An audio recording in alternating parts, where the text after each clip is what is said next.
Experts believe that the COVID lockdowns will actually have a lasting impact on the next generation of children who suffer because of it. Dr. Nadine Burke Harris joins us now with advice on how we can support kids and actually help them manage stress.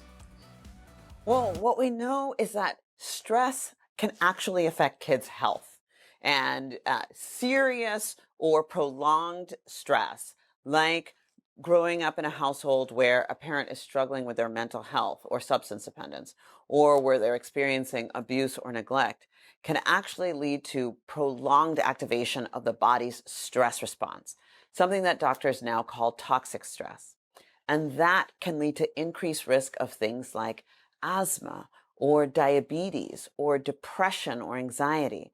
And without intervention over the long term, it can increase risk for things like heart disease or cancer.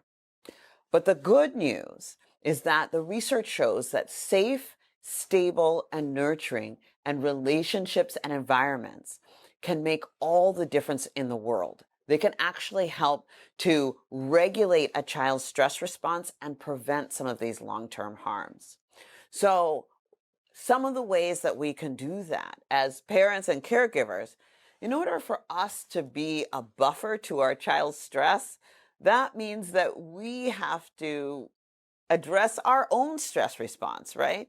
We have to manage some of the stressors that make sure that we've done our healing and make sure that we're not still struggling with some of the stressors that we experienced in our own childhood.